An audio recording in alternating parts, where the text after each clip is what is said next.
is a James Beard Award-winning author and the creator of Hunter, Angler, Gardener, Cook, one of the most respected and wild food resources out there. On a more personal note, I was lucky enough to go foraging with Hank in the Sierra Nevada mountains, and he unlocked the joy of mushroom foraging for my husband, something I will be forever grateful for. Welcome to the Wild Kitchen Podcast, Hank Shaw. Thanks for having me on. Yeah, thank you. And really, I have to say, that trip we did in California with you was amazing for me, but I think it was truly life-changing for Travis. I had spent so much time trying to get him out in the woods to enjoy the joys of finding mushrooms. But man, something with you clicked that time. I don't know if it was just the sheer success of all the mushrooms we found or whatever it was, but he's like a different person now. So thank you for that. I mean, porcini will do that to you. Yeah. I think it was. He was like, it's like a treasure hunt for adults. It was just, Mhm. yeah, it was pretty amazing trip. So yeah, that was cool. That was super cool. I haven't talked to you in a while. I know you've got a new book, Borderlands. I do. I've read it. Yay. Highly suggest anyone that knows how to read reads that book. All I right, love broad it. audience. I like Yeah. that. Yeah. Honestly, I've read all your books. I love them. But I really did enjoy this one. I remember talking to you when you were working on it and you were learning Spanish. That most people don't learn a new language when they write a book on that type of food. What drove you to do that? I think I wanted to learn Spanish anyway, so Okay. it was this two things dovetailed. But Yeah. it became very, very, very clear to me that this book was not going to be very good if I couldn't speak Spanish because the border is a bilingual place, and just getting around, let alone having deep conversations with people about food and their families and why X or Y dish is important to them. I mean, you got to speak the language, and then beyond that, I mean, I can look over at my library, which is in my office here, and I can look at almost 300 books on Mexican food, and about 250 of them are in Spanish. So if you can't read Spanish, in this particular case, your world is very cloistered and very closed and very limited. And you know, I kind of viewed it as a prerequisite to doing a book like this. Yeah. Do you have plans to do more books in that sort of vein, like in the, South American, Central American, more Mexican theme books? Maybe someday. Yeah. Um, but the next book I'm actually started work on already. Well, I'm going to revise Buck Buck Moose. That's the first thing I'm going to do. Cool. 2026 is its 10th anniversary, and so we're going to expand it and revise it and make it even better book for the next 10 years. Sweet. Um, but in the background, I'm working on a book called Grasslands. And Grasslands is going to cover Cool. the Great Plains from Alberta and Saskatchewan all the way down to North Texas. And so it's going to be a very similar take to Borderlands, but it's going to cover that area. And I don't have to speak another language for that one, although do have to say things like figure it out. And Yeah. Gotta love the local dialects, eh? I'll Ah, learn that's Canadian awesome. chirping. Yeah. Have you seen, oh, damn it, now I can't remember the name of the movie. It's a hockey movie, famous Canadian hockey movie. I'm gonna get raked over the coals for this one. Ah, I can't remember. I mean, Anyway, to be yeah. fair, Yeah. um, Slapshot is still the greatest hockey movie of all time. Ah, yeah, it is pretty damn good. It is pretty damn good. Yeah, and the Canadians are gonna be playing the Americans soon too. Well, fingers crossed, hopefully. We'll get Oh to, yeah, if they get the ice revisit. right. Yeah, yeah, no kidding. We can all fight for, a couple hours on the ice. Yeah, so, that's cool, that's super cool. So, upland game birds, um, it's are you do you have plans to get a dog? Is that ever in the plans for No, you? No? No, There's, I live too mobile a life for it to be fair for it to yeah, have a dog. yeah, that's Um, fair. and besides, like boats, the greatest thing is to not own a boat or a dog. The greatest There thing you is to go. have friends who have boats and dogs. Yes, yes. Once you go down the rabbit hole of dogs, they get very specialized very quickly, and if yeah, it's tough. It's really It's a tough. lifestyle, Yeah, for sure. like archery. Archery is a lifestyle too. Yeah, yeah. Well, that's cool. So when do you have a hopeful timeline for when the new book will come out? Maybe fall of 2027. Okay, very I mean, it cool. takes me a while to do these books, Yeah. and the the idea is still not fully formed in my head yet because all I can tell you is that there's going to be a lot of hidden gems that people don't necessarily know exist in the Great Plains.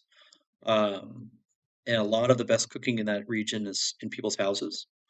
Um, and I know I'm going to be dealing heavily with not only the indigenous presence in the Great Plains because it's very strong there, and really specifically in the Dakotas and in Oklahoma, but also there's a very heavy Germans from Russia influence there too, and them and the Mennonites go all the way up into the Canadian prairies, all the way down into Oklahoma and Texas. So it's the waves of immigration there, and that I'm sort of figuring out how to deal with that in terms of the book and what's important and what to what to mention, what to leave out, what to include, and all that kind of stuff.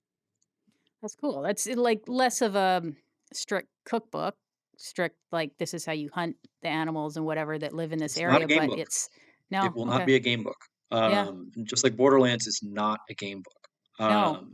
So that yes, you can use game in most of the recipes in Borderlands, and similarly, you'll be able to use fish and game in most of the recipes in Grasslands. But it's I've flipped the paradigm on its head. So with Buck Buck Moose and Pheasant Quail Cottontail and such, they're inherently game books that you can use farmed and store-bought meats for. This is the other way around. So there are lots of beef dishes and chicken and whatever in both the borderlands and in the grasslands, and so I'm going to assume that you're going to use that.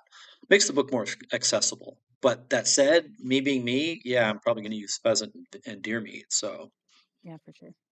Yeah, I mean, that was one of the things that struck me with Borderlands is it is like I don't want to say it's a travel book, but it like it makes you want to travel to those areas. It is it you're commenting on the people and the culture and like the sociological all that jazz that goes on in those areas with through the lens of food. And I think that's that's the point.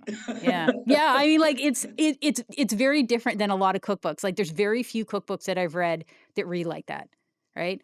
This is the recipe, this is how you follow it, these are the ingredients you use. But I read pretty well exclusively cookbooks, and so it's a real joy to read something that reads like, this is the ingredients, this is the method, this is whatever, right?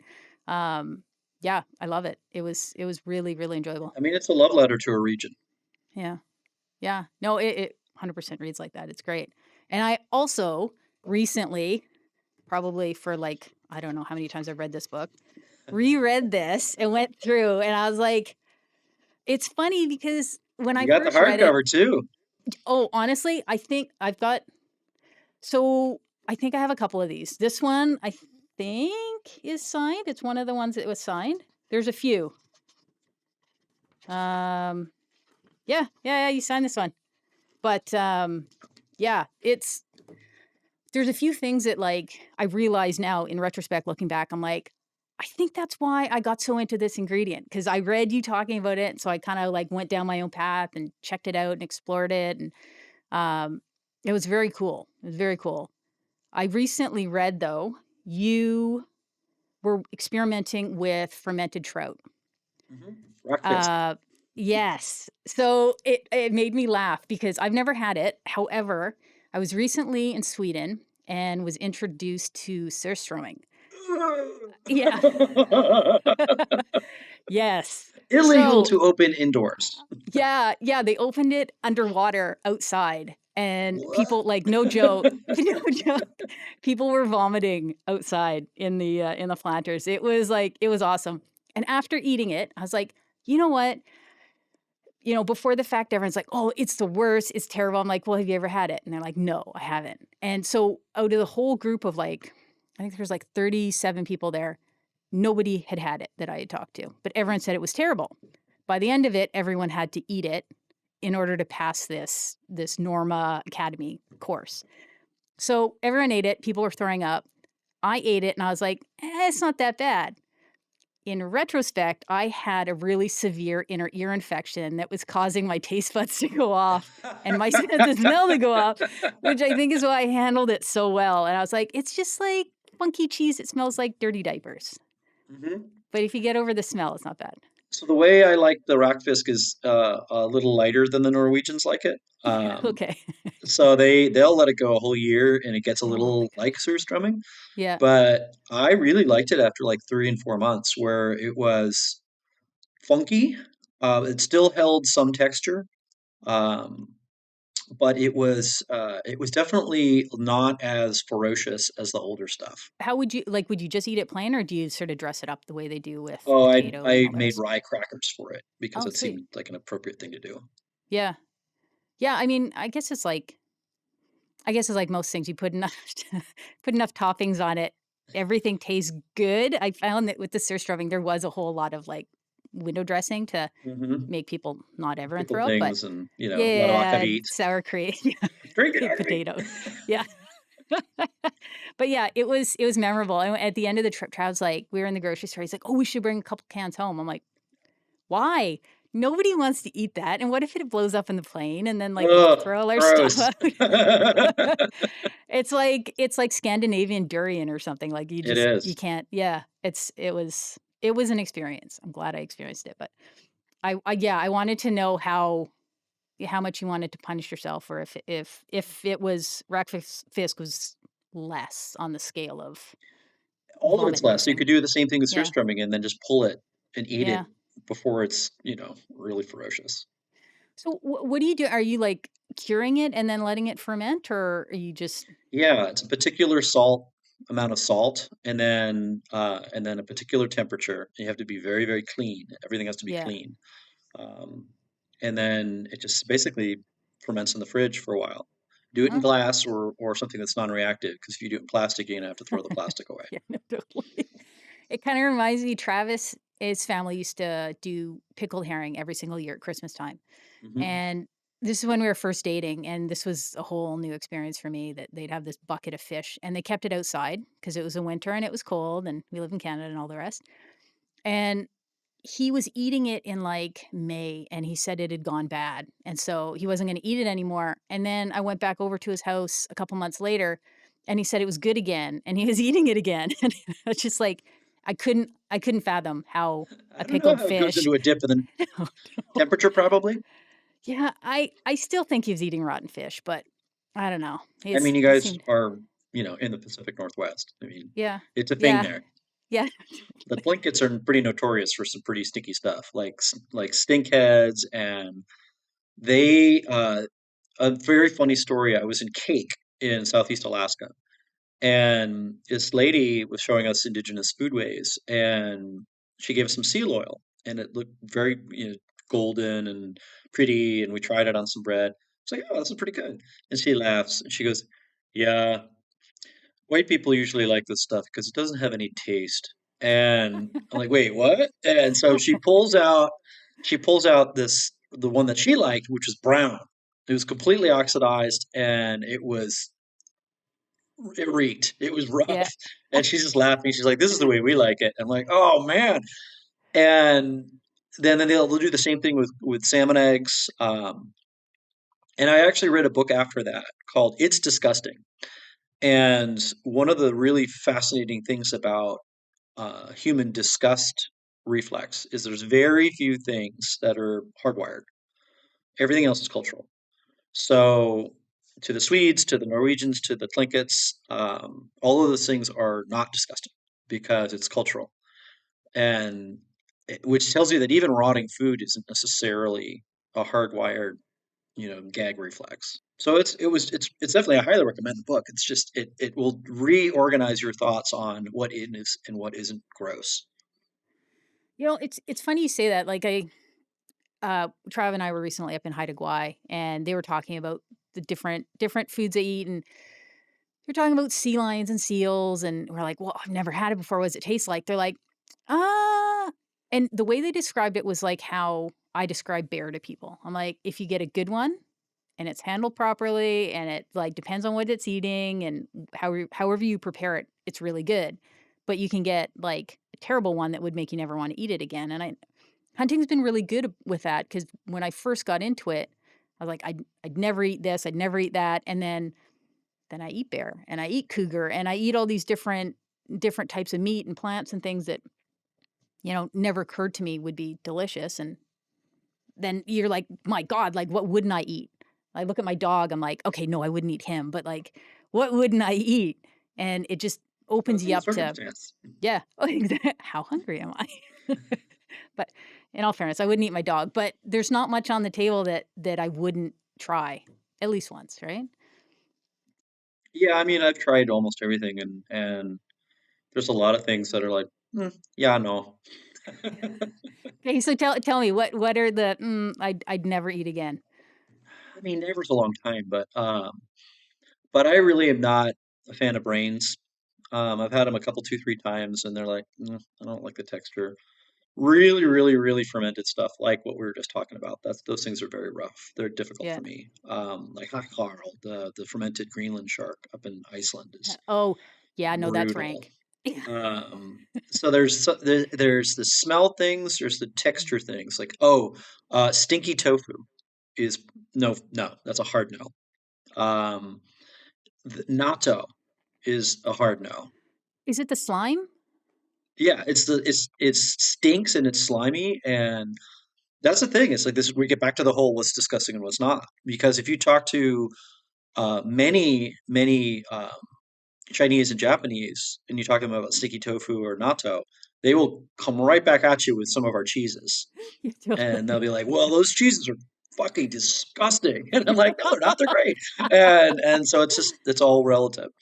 Yeah. Yeah, combine a different culture with, like, a sort of broadly speaking, a culture's allergy to a certain food and combine Well, that that together. too, yeah. Yeah, and then you'll be like, That's "Dairy? a Like, good, what?" fair point about lactose Yeah, intolerance. yeah. I think it's cool though to just get into a different culture and, like, they love a certain thing. I'm like, I gotta wrap my head around it and see what that love is, and yeah, I mean, there's some things I just broadly I'm like, I can't get around fermented beans in a dessert. Like, that's not my thing. Oh, I've had sort of fermented sweet adzuki beans, those little red ones, and Yeah. those are pretty good actually. They don't taste bad, but to me, I'm like, I'd rather have a piece of cheese for dessert. Well, sure, but I mean, Yeah. like if you're talking about like no, Yeah, no, fair enough. let's Yeah. see other things. I don't like cottage cheese. Really? Like I'll Okay. eat it, but I don't love cottage cheese. So that's a kind of a normal one. Yeah. You're probably never gonna see me eat like a triple decker burger. Um, because I love hamburgers. I love burgers that are about like this big. Fair. Yep. Because to me, a burger is a 3 to 5 bite deal. So you can make the best burger in the universe. If it's 3 to 5 bites, Mm, I'm gonna love it. But the thing that happens, especially with chefs, is they make this big giant thing, like yep. you can't even Put a wrap your piece of mouth foie around it. gras on it. Oh Yeah. yeah, and then it's like Yeah. fat on fat on fat on fat. And just No. for fuck's sake, guys, like just No, just stop. You it know, drives me nuts. You go to, like, we have to go to Vegas every year, and it's just like for a shot show. big, yes, You mean and the it's, the disease sharing oh, extravaganza? god. We got COVID before it was a thing. I remember going there the first year, and everyone came home, like, just horribly sick, and we're like, "Oh, shit, we all got COVID." Shot show is notorious for that. It's so bad. It's so bad. Yeah, we're going again this year. We We always Yeah, we always say this is the last year because we hate Vegas. Um, I will do anything to get out of that city, but we always end up going, so, yeah, what are you gonna do? Beretta's putting on a big range day, so that'll be fun. We've got 2 range sure. days, and that's about it, but yeah. I mean, I can get behind that. I shoot an A400. Yeah, have you seen their new, the 800s? Nope, don't care. My A400 Oh, is perfectly fine. hey, seriously, you got to see this new Nope, shotgun. don't care. Okay. Like my main shotgun is a Franchi Veloce over and Yeah. under from 1990 something, Yeah. and I had zero interest in buying a new one because I kill everything I point at with that gun, Yeah. and I I don't understand. I mean, I do. It's corporate. It's products. It's like buy this, buy this, buy this. Yeah. But I don't understand. Like I like the Filson mystique better. Yeah. Where I also wear a lot of Filson. Where yeah, it's expensive, but like I'm literally wearing a tin cloth cruiser that's 20 years old and it's perfectly Totally. fine. Yeah. I'm And I, that kind of guy, you know, like almost I'm not I'm a late adopter on things. well, I don't think it's a late adopter, right? Like you buy once, cry once. I Yeah. think, Yeah. yeah, those Beretta definitely suffers from the anti-Apple, right? Like they're not building some broken part into it where you're gonna have to buy a new shotgun in 3 years and get a new contract and whatever, but I will say, maybe just take a peek, and not saying, like, you need to get a new shotgun, but damn, those 800s are made me question my, 400 that I have now. It's just perfectly fine, and I love the shotgun, but maybe just get a second one for Tuesdays and Wednesdays or something.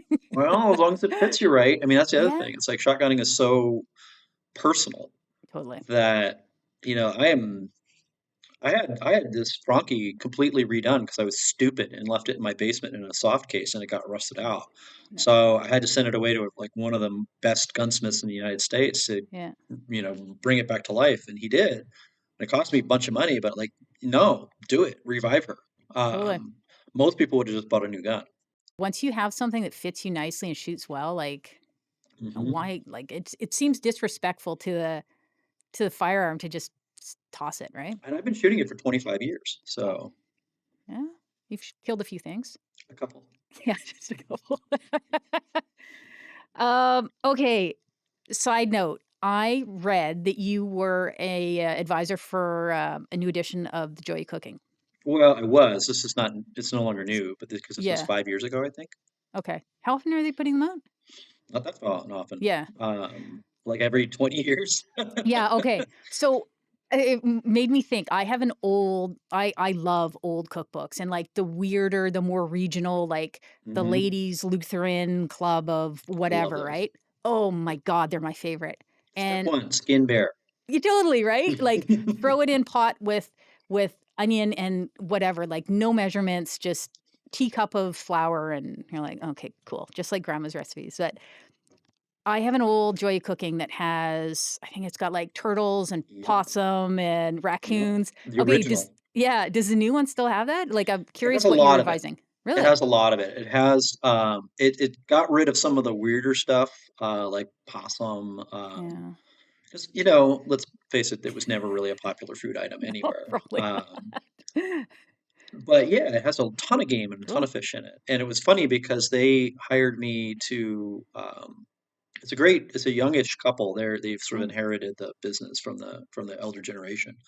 Um, and they hired me to do the game thing. I'm like, well, you know, honestly, I know fish and seafood better than I do game, and not a lot of people necessarily know that. But so like, hey, do the fish thing too. And it was a really it was an honor to do that. And because Joy of Cooking is such an iconic cookbook, and to be I even had a teeny little part on it was very rewarding, and it's definitely a highlight. I was talking to my son about it, who's 16. He's like, "Oh yeah, the cookbook with like the the popovers in it." I'm like, "Yeah, no, that's where you get the recipe for that." Like it Hmm. I think it most homes have a Joy of Cooking in it. So, The other one that's really, if you want to go in that route, back to the 40s and 50s, there's a woman named Meta Givens, mm, and Metagivens.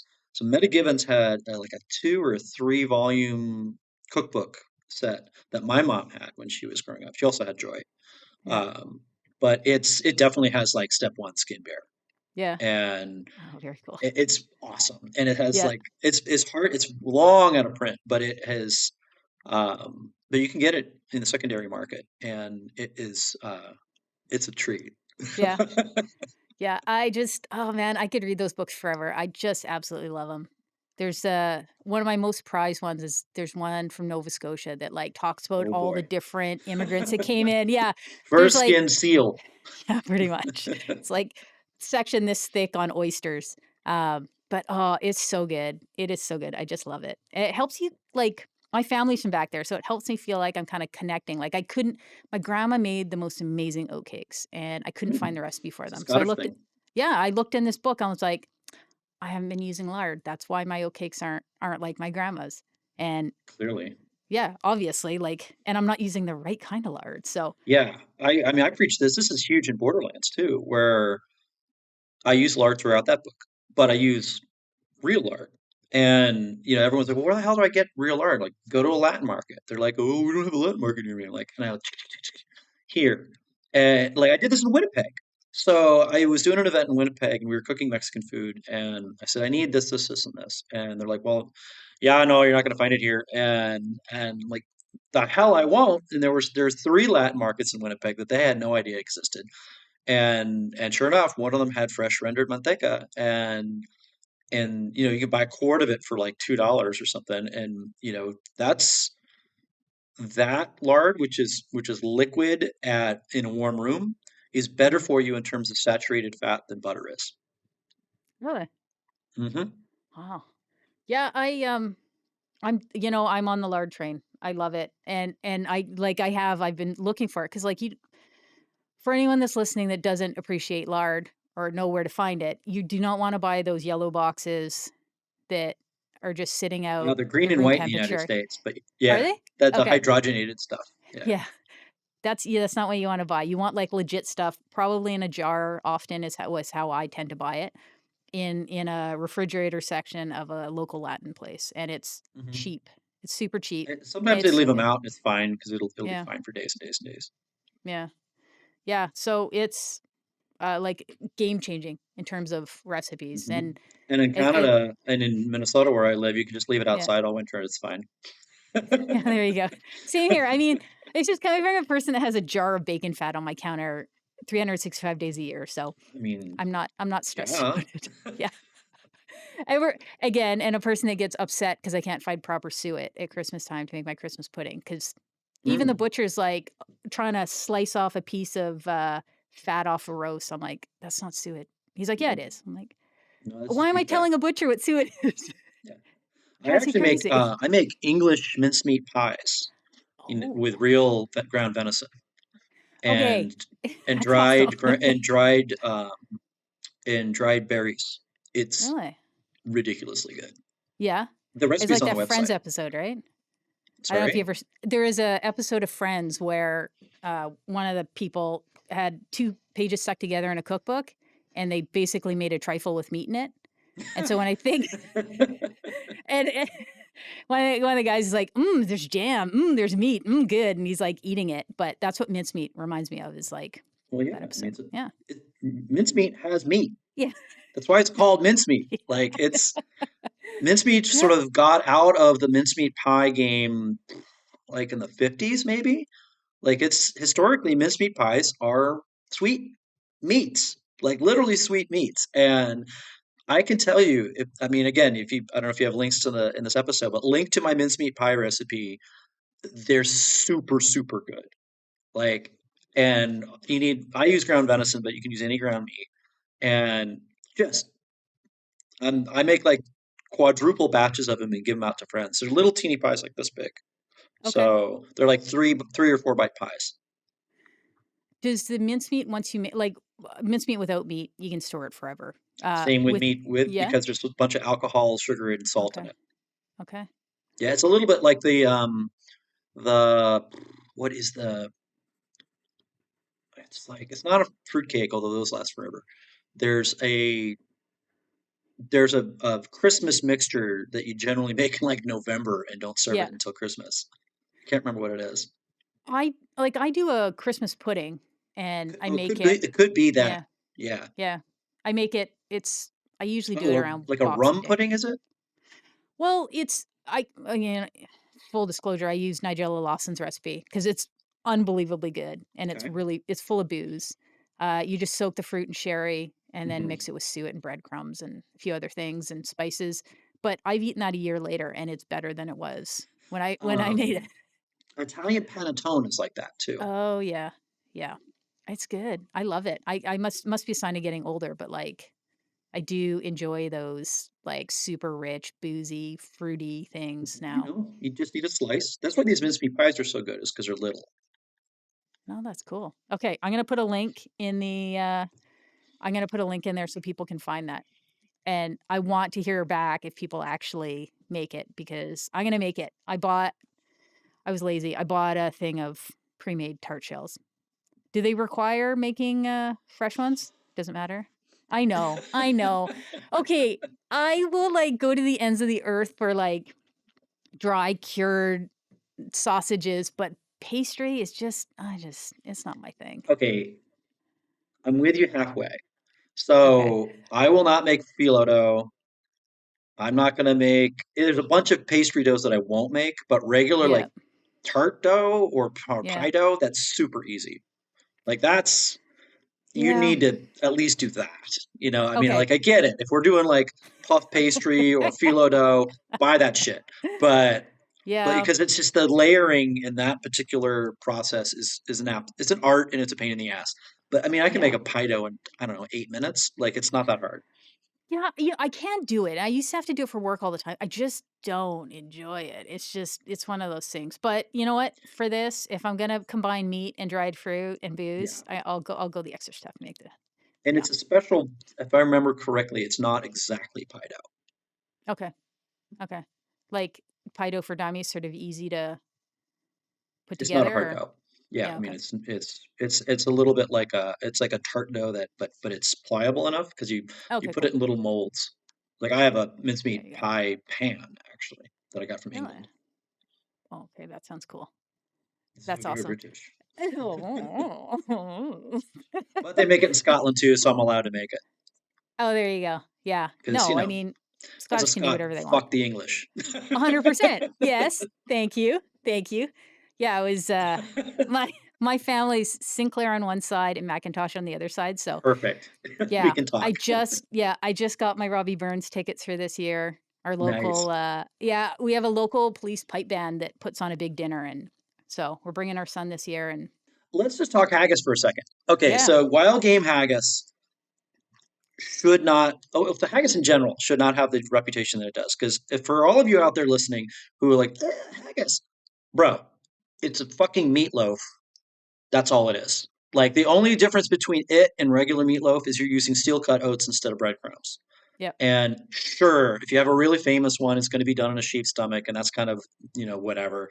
But almost nobody does that anymore. You almost always make a haggis in a bread mold like you make meatloaf, and so it's really not that scary. All of the scary stuff is ground fine. It's with steel cut oats, and it's got all of the herbs and spices that you are familiar with in the season, and it's just not bad. And haggis balls, like the mixture fried up with a little bit of egg and breadcrumbs deep fried? Yeah. Those, especially with like a good mustard, it's fantastic. And people need to like step off on that particular dish. It's pretty good. Oh, I mean, especially when they're, like, chowing down on hot dogs at the ballpark, like, give me a break, right? Mm, lips Yeah, and assholes. I know, totally.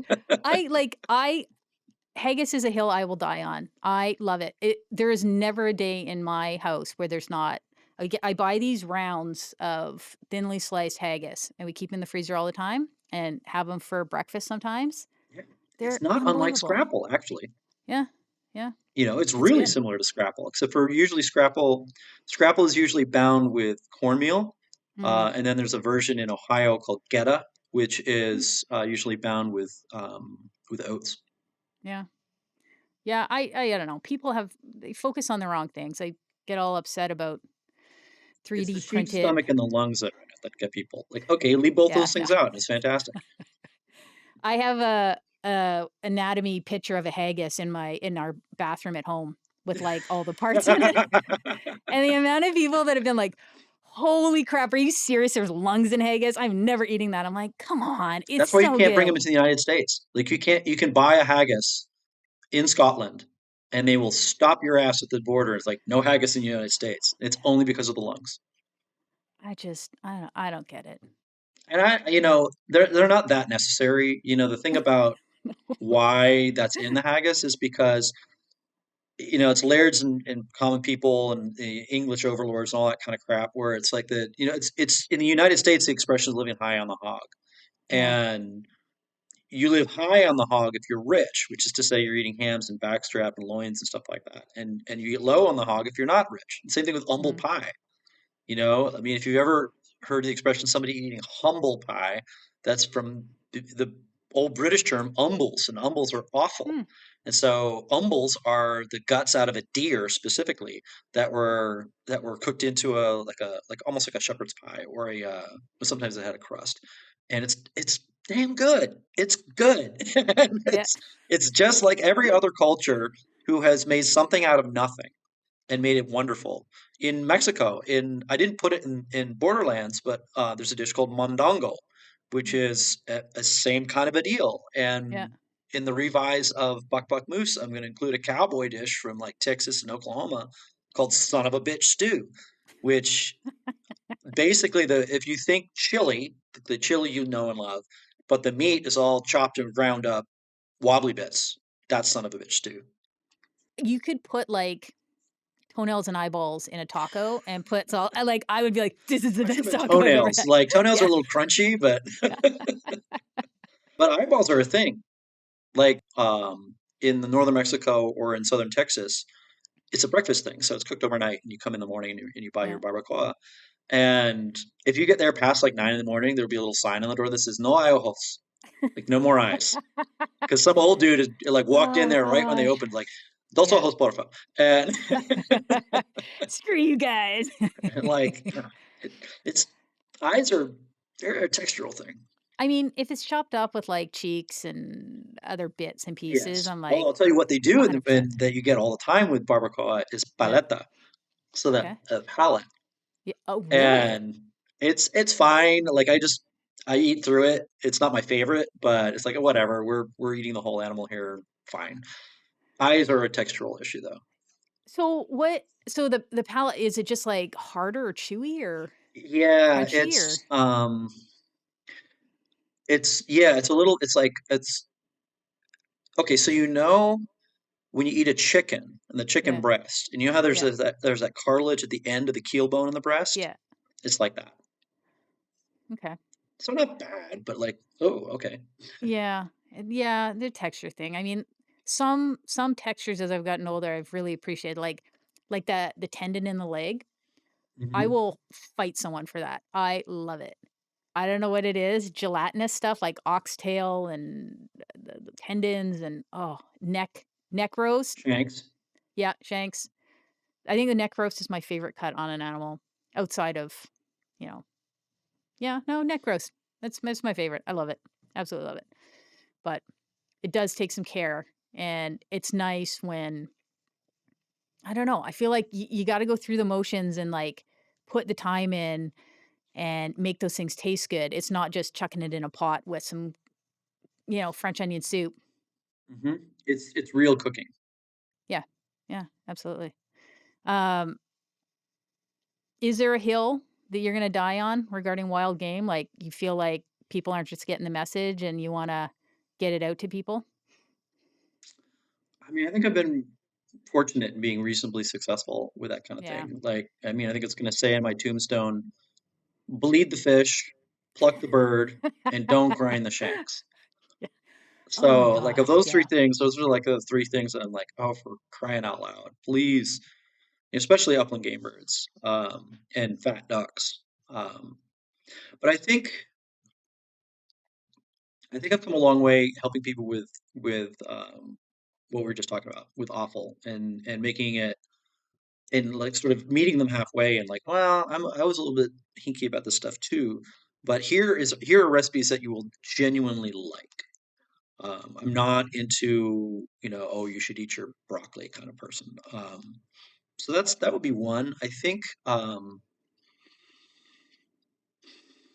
mean, just in general, if you're talking about the ye old hunter who is cooking game, is they cook the tough parts too little and the tender parts too much. So if we could fix that, it would change a lot. Um, you know, backstrap and duck breast should be served pink.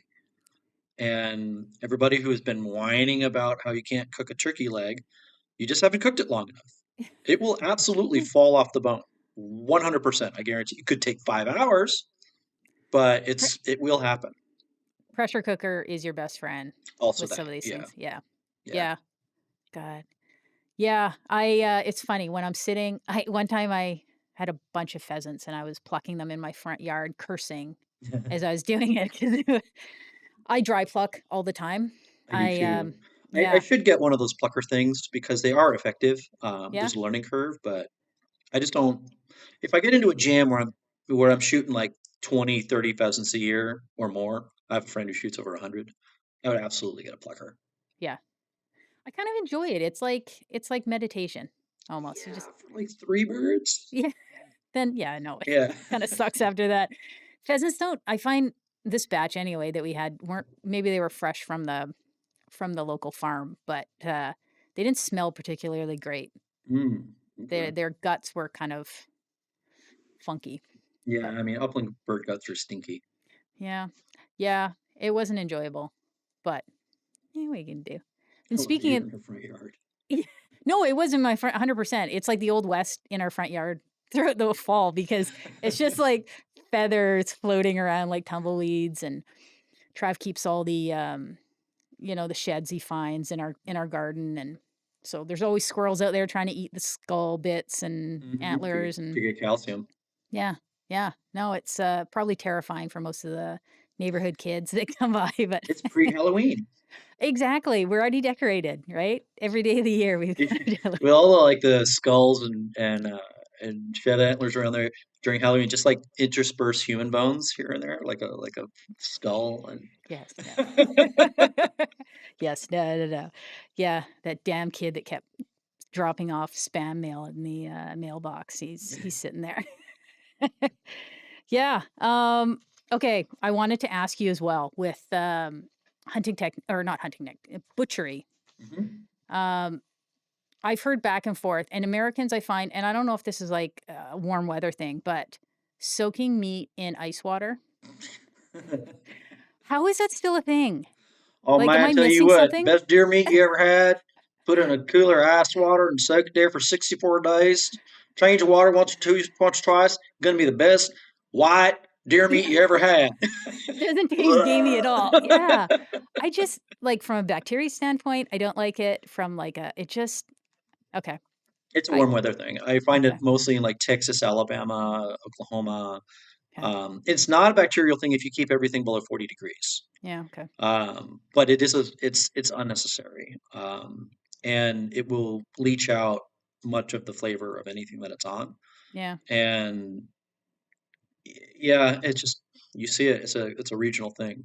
Okay. I don't support it. Now, No. if I have to put something on ice, I put it on ice. Yeah. Like where the water's not getting on it. Correct. Yes. Okay. Yeah. I thought, I don't know. Like I remember saying something to you about doves and dove poppers, and you corrected me pretty damn quick on like the joy of dove poppers. For And Labor Day, it's a Labor Day yeah, thing. because I just like, they just like stick them on the smoker and wrap them in bacon. I don't know. You're like, no, they're amazing. So I thought maybe there's something I wasn't getting, but yeah. Yeah, with that, I could see doing that a little Hmm. with a ruddy buck Okay. or an animal that you recovered the next day and it was a little off. Yeah. It's a way to leach out flavor, and there are some cases where you might Mhm. want to do that. Yeah. So Okay. uh, there's an exception to every rule. Yeah. A general practice, though. General practice, no. Yeah. Yeah. Okay. Or as they say in Minnesota, yeah, no. Yeah. Yeah. That's a Canadian thing too. Yeah. Yeah. Yeah. No. No. No. Yeah. No. Yeah. No. I do it all the time. No, Yeah. yeah, Yeah. Yeah. yeah, Yeah. no. Yeah. Yeah. No. How you like Minnesota? I mean, I am liking it. I'm looking out of my office now. We have a foot of snow on the ground, Oh God. and we got 6 inches last night, and we'll get more. It's going to be one of those winters, and we've had 2 winters which were pretty mild. Last winter was okay. 2 winters ago was not a winter. It rained on Christmas, which never happens, and so now here we are. This is it. So I brought my spikes out on my boots yesterday for a walk, and Wow. I'm gonna have to switch to snowshoes, right quick, and learning how to cross country ski. Um, and you either embrace winter in Minnesota or you die. It's the way it is because it goes from routinely, we didn't get it this year, but we routinely get snow on Thanksgiving or on Halloween, and Wow. it will snow all the way to April. And we will not see temperatures above 40 degrees Fahrenheit. Maybe we'll get a day or two in that weird February thaw that lasts for Mm. 3 days. But we probably won't see 40 outside until March. Do you get sun? Sometimes. So Oh, okay. it slides between 10 to 25 in gray as hell and everyone's depressed to 0 and blindingly sunshiny, Nice. which will be Saturday. Oh, nice. There you go. You Friday need a little will bit of be sun 0, every now and then. -3. So is that affecting your ability to provide your own veggies and food and all that It's kind of stuff? Or are you just adjusting it? fantastic. And Yeah. here's why. Because guess what? I don't have to do anything right now. So you compress all of your activity into 7 months or 8 maybe. And we get much longer days than Sacramento did. And it's the only thing. It's funny. I was talking to a friend this morning about it, and was the only thing I miss now is like I'm already missing green things. And what I'm realizing now is I need to blanch and freeze more green things because I just don't have. Clearly, I can go to the supermarket, duh. But but I will tell you that that a guy like me, I'm like, I don't know, man. I don't have any vegetables in the house because I didn't put any up because I'm somewhere in the middle of North Dakota and it's 1875 and I'm going to die. No, bro, just walk. You can walk to the supermarket. You dumb shit. Just walk to the supermarket and buy some goddamn kale and you'll be fine. But there's the other piece of me is like, I don't know. What's the fun in that though, right? Like, and who knows? There might be people at the supermarket just waiting for Hank Shaw to come in and buy like some iceberg lettuce from Spain and take your picture and send it to you. And I'm gonna tell everybody. No, it's funny that thought really just came up just yesterday, and you know what? Yeah, No, I'm just gonna I'm gonna eat through my frozen stores and then just yeah. buy stuff at the supermarket like everybody else does because I've got plenty of meat, plenty of grains, plenty of starchy things, plenty of fermented things, but something green I don't have. Yeah, you can see why, like, old Italian ladies get super excited about greens in the spring and like, "Oh, it's my tonic Me for my too. liver," and yeah, Me totally. too. Like, cleavers, man, that jar of I, like, You get just very named the second most boring wild edible on the planet. yeah, but I get very excited about cleavers, like, for 2 weeks in the spring. I'm like, "I got my patch of cleavers, it grows in my front yard, and I drink it, and then I never touch it again." But, Oh, you smoothie it. you know, Okay, that's yeah, acceptable. I've yeah. seen people put it in the salad. It's like Velcro weed. I'm like, no, I'm 100% not going to eat this Velcro shit. You know, dandelions all day. Yeah, smoothie or I, put it in a jar and just, like, make, like, a tea from it, but it tastes good, actually. I actually but, again, 2 weeks, and then I'm done with it, that's it. I love my dandelions in the early spring though. Yes. Yeah, definitely. And Vancouver, we're pretty lucky, like, we've got bittercress throughout the Hmm. year, dandelions throughout the year, Yeah, I but did in Sacramento. I mean, shit, we used to pick nettles in January. oh, yeah, I've got a patch of nettles in my garden right now, I could go out and pick them. Like, it's I have them year round. It's it kinda takes Were the they joy and 8 feet excitement tall? out of them. No, they're well, because I'll cut them right back and then they Uh, grow. I just go throughout the year, I just keep chopping them back because the kids get upset. They don't you should, they don't that should be a great punishment for your children. totally. I'm going to throw you into the nettle patch. Yeah, I'm sorry, I just pushed you. Oh, my bad, my bad. Yeah.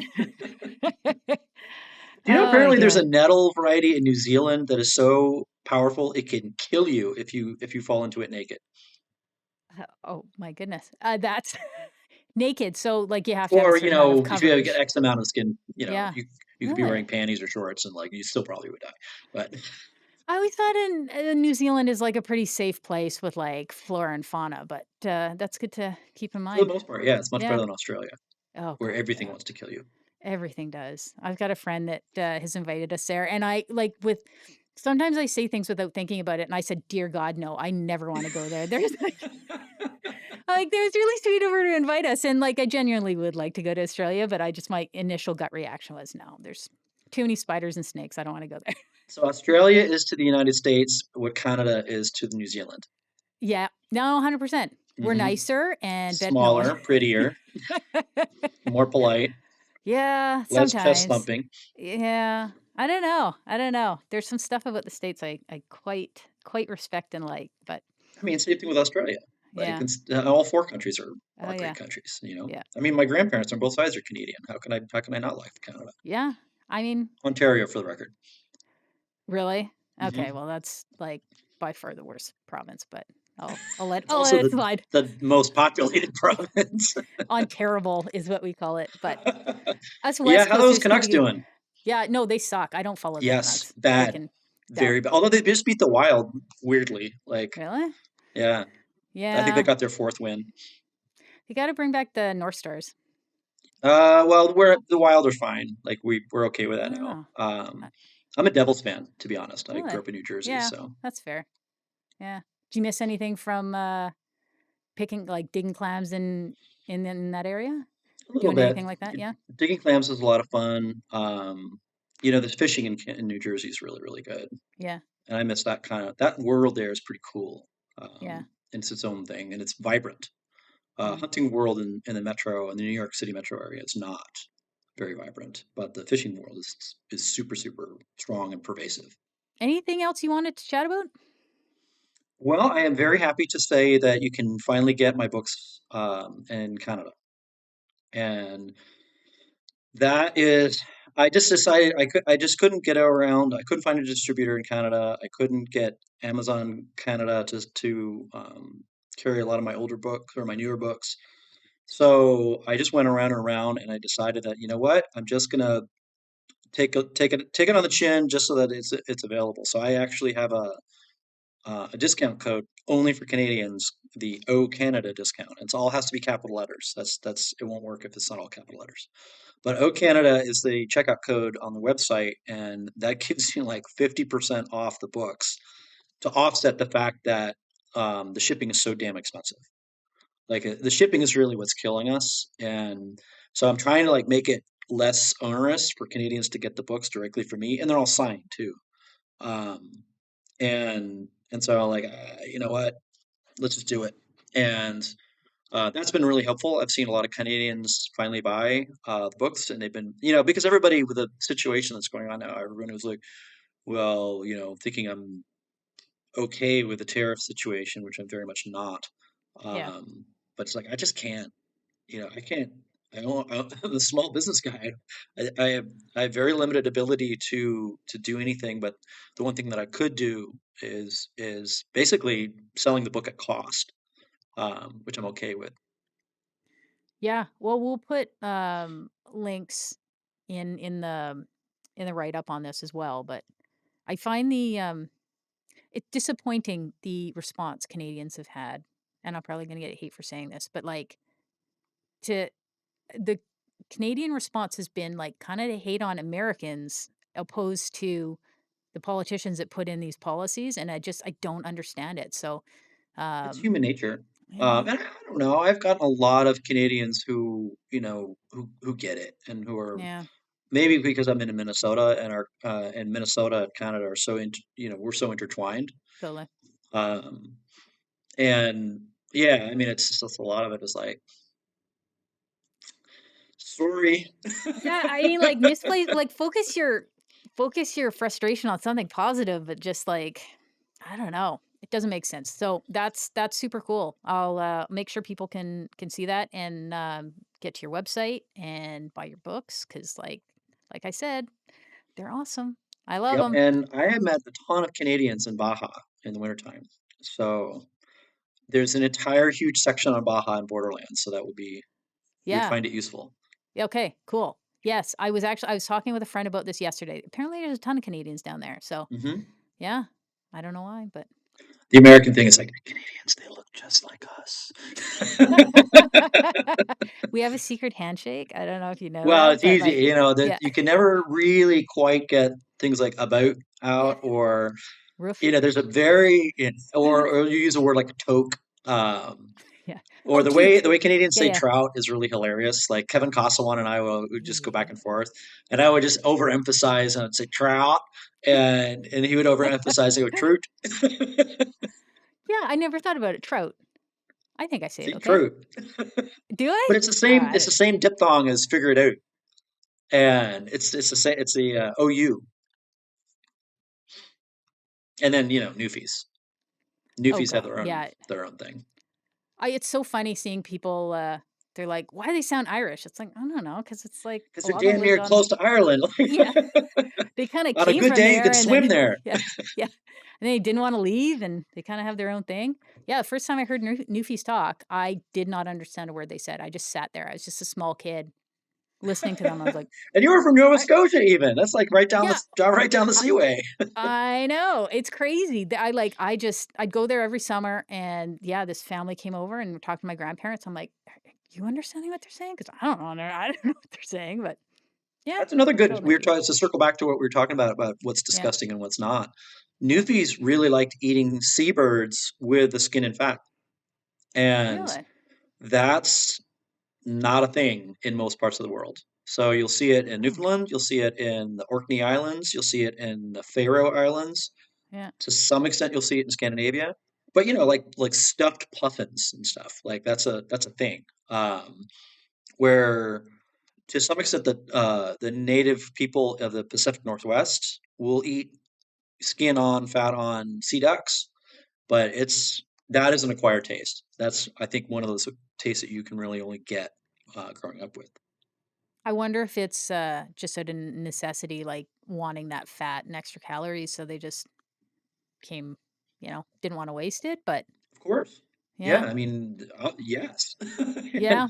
And Yeah. and then if you grow up with it, then it becomes part of who you are. So there's a lot of foods like lutefisk here in Minnesota. Yeah. To this day, no one has ever been able to explain to me why you would ruin perfectly good salt cod by rehydrating it in a lye solution. Yeah, it doesn't I've never had it before. Does it just get like a gelatinous quality to it or yeah? Hmm. And It no, I love salt cod. Salt cod's yeah. fantastic. Yeah. But can we just use water, please? I mean, Yeah. gross. I don't get it. And nobody's been able to explain it to me. There's Like, no extra preservation or anything. It's just no, no, because this is the rehydration process. It's already. I mean, so in Norway and Sweden, they wouldn't use salt cod. They would use stockfish. So the difference is it's the same cod, but it's so cold and dry. They would hang them in the wind, and they would just dry out to be like a indestructible, but with no salt needed because A, they were doing it on the seacoast, so you get salt air, but you're also it's so cold and it's essentially freeze dried. Whereas in the rest of the world, you would use salt to properly salt to your fish down. And no one has been able to explain why. I suppose it would be wood ashes originally, but now it's a lye solution, and I don't get it. It's fucking gross. Dinky, gelatinous, underseasoned fish. and did they just like put on potatoes or something like that or Ish with, and then they'll serve lefse with it. No, lefse rocks. Like lefse is essentially a big giant flour tortilla. Um, like thicker than a crepe, but thinner than a flatbread, and that's great. But ooh, No, it doesn't sound appealing, but it's part of identity though. Like there was a lutefisk dinner just down the road from me last weekend that had mm, 100 people at it. Now, to be fair, um, most of them were over the age of 60, but still. I worry it's not like that's why I love these old books and celebrating these old kind of gross foods that people love, right? That's why I want Hmm. my son to come to Robbie Burns dinner and why I've been feeding my kids disgusting well, not disgusting, delicious things, but some people find disgusting, uh, since they were babies 'cause they don't think it's gross when they're a little kid and they eat it, right? Mhm. They see mom eat it Part of and what makes you you. yeah. I mean, I remember cooking octopus, not octopus is fantastic, but my daughter would, like, pull off the tentacles and stick them on the wall, and, like, she loved it, like, she would just destroy as much octopus as she could eat, but, like, it was just kinda cool for her, right? Like, just stick the tentacles on the wall and be like, "Oh my god, take them off and eat them, wipe off the Stop wall," playing with but your food. yeah. Or with tongue, like, I remember one time cooking off some, beef tongue in a pot and pulled off the skin and cut it up, gave it to the kids, they just, like, destroyed it. It was just meat for them. That reminds me, I'm corning 2 deer tongues in my fridge right now. Do you ever do, like, a Montreal smoked meat sorta style? I haven't actually. I need to It's go to good. Montreal. I've never been, and I want to go to Au Pied de Cochon and Joe Beef and places like that. And I hear the city's beautiful. I don't speak French, so You don't have to, there's enough Anglos there to or I can just speak Spanish. yeah, no, totally, that won't get you anywhere. That won't get you anywhere in Montreal, but you should go in the spring when the sugar shacks are open. Okay. Yeah, because then you Spring, go well, 'cause it's so yeah, cold. like yeah, it's still cold, but, like, the, Pied de Cochon, chef has the sugar shack. I mean, there's sugar shacks I've everywhere, heard but of his is this. sort of yeah, is sort of the well-known one, but it's quite the feast. You have to book well in advance, but, I'm sure you can make a phone call and get in there and, um, yeah, it's very cool. Very, very cool. You're gonna need bigger pants on the flight home, but Montreal food is, like, probably the richest, most decadent stuff. They it's like an Olympic sport for them. I've heard. I've Yeah. heard that. I have the Au Pied de Cochon cookbook, and it's one of those things Mhm. where it's like, "Oh god, Jesus. I'm gonna have to go snowshoe for 12 miles after this meal." Probably out of necessity. They're just like when you talk about the burger with, like, the foie gras and, like, sweetbreads and That's a blah, Joe blah, Beef blah on thing. top. Yeah. Mhm. It's it's a lot. It's good to experience, but it's a lot. It's a lot. Noted. Yeah. Anything else you wanna chat about? No, I'm Got the thinking, book in there? if you guys wanna I think the easiest way for people to follow me along is on Instagram. I'm not really super active on Facebook anymore. To me, it's mostly old people yelling at each other. And racist, Um, yeah. yeah, and so, but Instagram's fun, Yep. and I'm Hunt Gather Cook on that, and I run a website called To the Bone, which is a where I get to write about the intersection of life and nature, which I've been having a lot of fun with. And if you want a free book, be a paid subscriber, and I'll send you one. Awesome.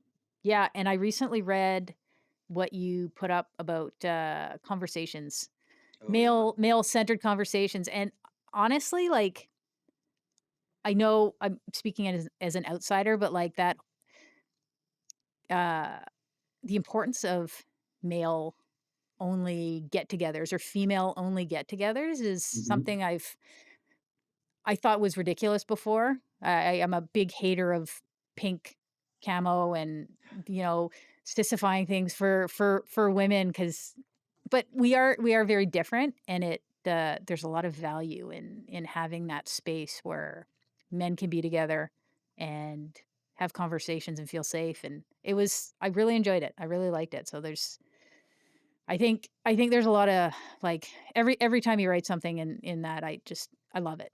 I It's appreciate a it. lot more personal, a lot more like just Very much so. yeah. Yeah, Dramatic so that seasons that had a beginning, middle, and an end, and okay. it kept my sanity. Like, That yeah. That's sort of where I'm thinking. Otherwise it's like a never-ending project that seems a little oh, daunting. and and unless you're making a bunch of money, it's like, what am I doing here? You know, Yeah, this is not a money-making venture. This is just like and eh, neither was mine. yeah, no. I don't think I don't think many people make money at podcasts. It's more just to have fun and Like I've been on Joe Rogan, but I'm not Joe Rogan. I didn't know you were on Joe Rogan. How was it? It was fun. This was a long time ago, maybe about a decade, but a little less, maybe 9 years. And he's relentlessly interesting, and he is boosted up by his sidekick, whose name escapes me. But so when we're talking, he will be and like we'll talk about something and he'll put it up on the screen to give us some to kind of boost that conversation along and be like, yes, that's what we're talking about. And that assist really allows his very nonlinear conversations to blossom. And he's a great interviewer to begin with, and he's very curious. I don't agree with a lot of the things he says, but that's fine. And it's always been kind of an interesting thing. Yeah, I think that's I looking at different I don't listen to a ton of podcasts, but the ones that I like are people that genuinely seem to want to talk to the other person and are Mhm. genuinely curious and having it's like anything, right? Like who wants to listen to two people talk when they're just talking at each other, but to genuinely care about what the other person has to say is the hallmark of a good podcaster and a good podcast, I think. Um, yeah, otherwise it's just people speaking for the sake of speaking, so it's boring as shit. Right. Yes. Cool. Okay. Well, thank you very much. Bye.